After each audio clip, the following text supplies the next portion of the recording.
नमस्कार, जय हिंद। स्वागत है आपका ओनली यूपीएससी पर। यह है आपकी जियोग्राफी क्लास।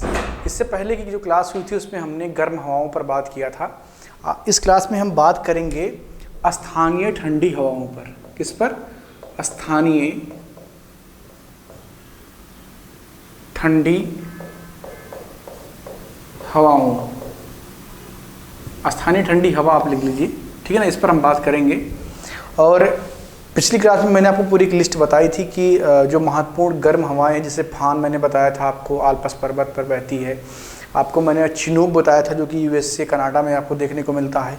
मैंने आपको लू का एग्जाम्पल दिया था जो कि आपको इंडिया में देखने को मिलता है, विशेषकर नॉर्थ इंडिया में मई और जून महीने में, ठीक है ना। तो इसी प्रकार हम आज पढ़ेंगे ठंडी जो हवाएं होती हैं उनको पढ़ेंगे और देखेंगे कि जो स्थानीय ठंडी हवाएं हैं जो कि आपके एग्जाम में काफ़ी पूछी जाती हैं वो क्या है, उनको हम थोड़ा सा देखेंगे, ठीक है ना। और यहाँ से आपको आपके एग्ज़ाम में ज़रूर सवाल मिलेंगे क्योंकि आते ही आते हैं, चाहे यूपीएससी हो या कोई स्टेट पीसीएस हो, कोई वनडे एग्जाम हो, हर जगह यहाँ से सवाल पूछे जाते हैं। तो चलिए स्टार्ट करते हैं स्थानीय ठंडी पवनों को। मैं क्लास को स्टार्ट करूँ उससे पहले आपसे एक गुजारिश ये है कि अगर पहली बार चैनल पर आए तो चैनल को सब्सक्राइब करिए, बेल आइकन को प्रेस करिए।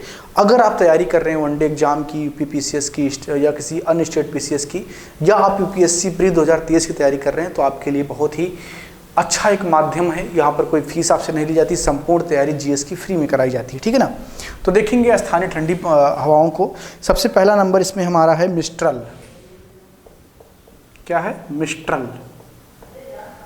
ये एक प्रकार की ठंडी हवा है और ये जो है आल्प्स पर्वत पर उत्पन्न होती है। कहाँ पर उत्पन्न होती है? यह आल्प्स पर्वत पर उत्पन्न होती है। यह आल्प्स पर्वत पर उत्पन्न होती है, ठीक है ना। यह आल्प्स पर्वत पर उत्पन्न होती है तथा रोन नदी घाटी रोन नदी घाटी से होकर भूमध्य सागर के उत्तर पश्चिमी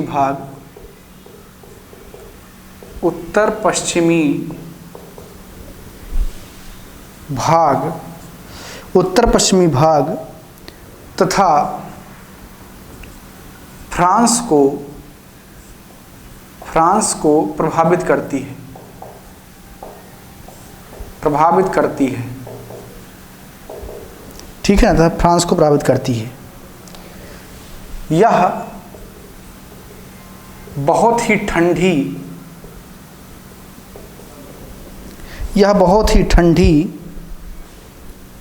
शुष्क और उच्च वेग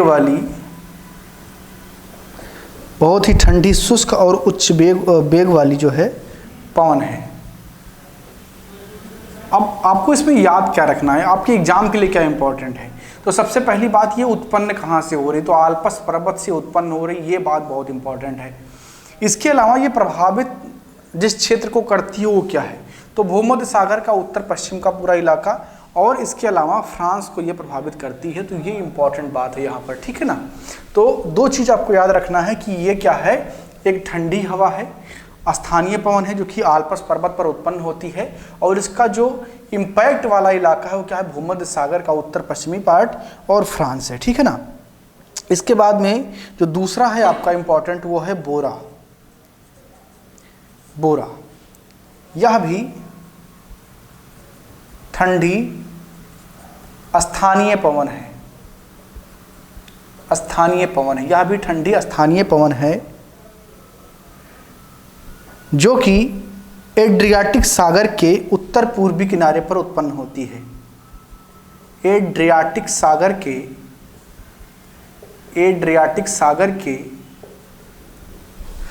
उत्तर पूर्वी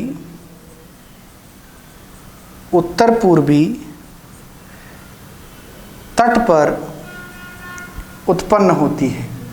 तो कहाँ पर उत्पन्न होती है? ये एड्रियाटिक सागर के जो है उत्तर पूर्वी तट पर ये उत्पन्न होती है। ये अपने आप में बहुत ही ठंडी एक वायु है और यह मध्य यूरोप और भूमध्य सागर के बीच में दाब प्रवणता के अंतर के कारण भी उत्पन्न होती है, ठीक है ना। और इसकी जो गति है बहुत ज़्यादा, लगभग 150 किलोमीटर प्रति आवर इसकी जो है गति देखने को मिलती है, इसकी गति होती है, ठीक है ना। आपको क्या याद रखना है बोरा में कि यह जो है एक ठंडी स्थानीय पवन है जो कि एड्रियाटिक सागर में उत्पन्न होती है। इतना आप याद रखेंगे तो आपका काम चल जाएगा, आपके एग्जाम में इससे बाहर नहीं पूछा जाएगा। इसको मिटाता हूँ, आप लोग वीडियो पीछे करके नोट कर लेना। आगे हम बात करते हैं कुछ अन्य ठंडी हवाओं पर, ठीक है ना। चलिए आगे देखते हैं। अगला है आपका ब्लिज़ार्ड, ब्लिज़ार्ड, ठीक है ना। यह भी आपका एक ठंडी हवा है और ये जो है साइबेरिया,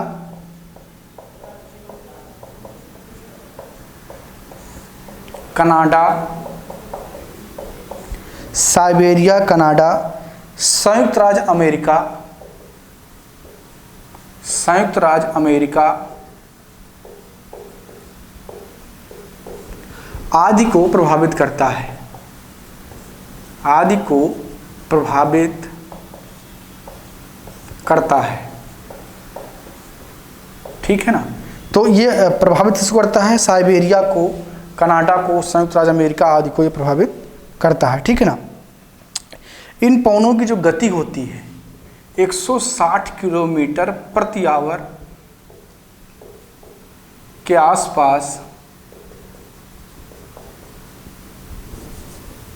आसपास इसकी गति होती है,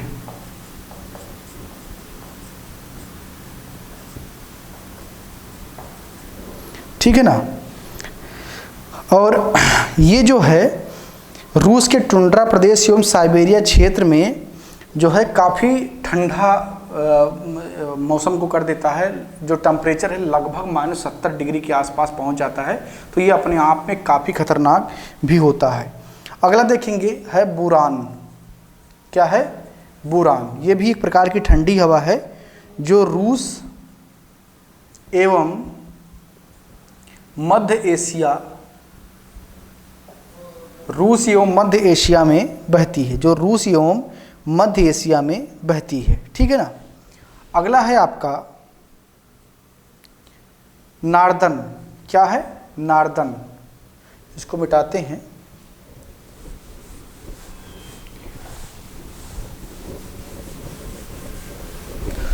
जो अगली आपकी विंड है वो क्या है? नार्दन है। यह भी एक प्रकार की ठंडी हवा है और यह क्या है? एक प्रकार की ध्रुवीय पवन है। यह एक प्रकार की ध्रुवीय पवन है। यह एक प्रकार की ध्रुवीय पवन है, ठीक है ना।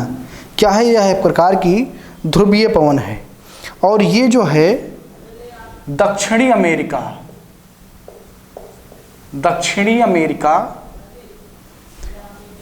के टेक्सास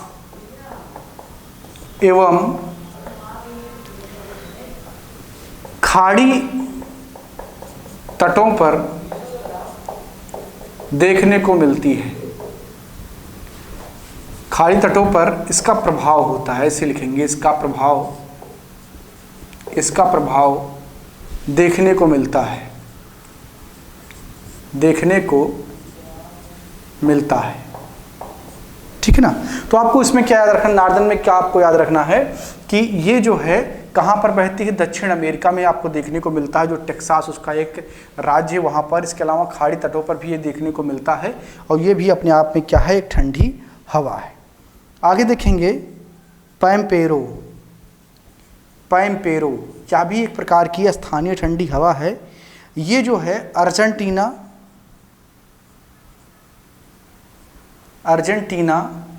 एवं उरुग्वे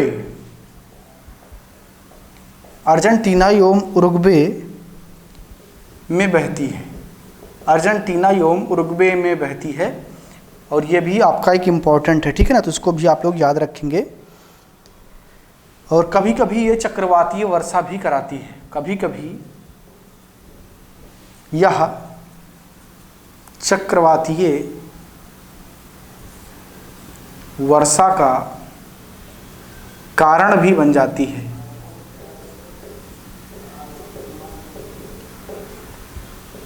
चक्रवातीय वर्षा का कारण भी बन जाती है, ठीक है ना। आगे देखेंगे ट्रामोंटाना। यह जो है पश्चिमी भूमध्य सागर यानी कि कोर्सिका में ये बहती है। कहाँ पर? कोर्सिका में यह बहती है। कहाँ पर? कोर्सिका में यह बहती है और ये अत्यधिक ठंडी एवं शुष्क होती है।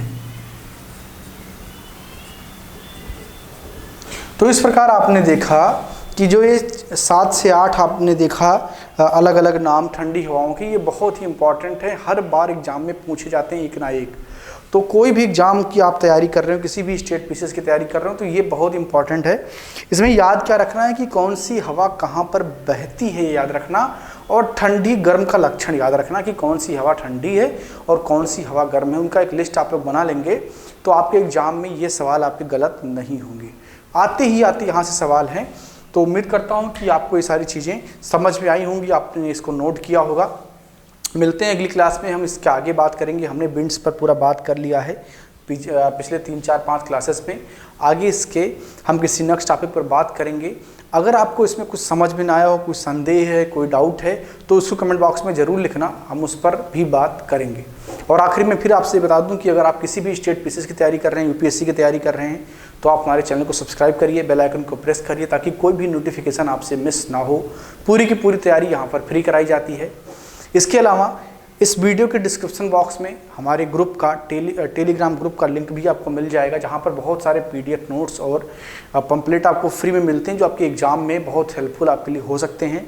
इसके अलावा अगर आप इंस्टाग्राम यूजर हैं तो आप मुझे इंस्टाग्राम पर भी फॉलो करिए, खोजिए, वहाँ पर ओनली यूपीएससी आपको मिल जाएगा, उसे फॉलो करिए, वहाँ पर भी बहुत सारे अपडेट्स आपको मिलते रहते हैं। तो मिलते हैं अगली क्लास में, बहुत बहुत धन्यवाद।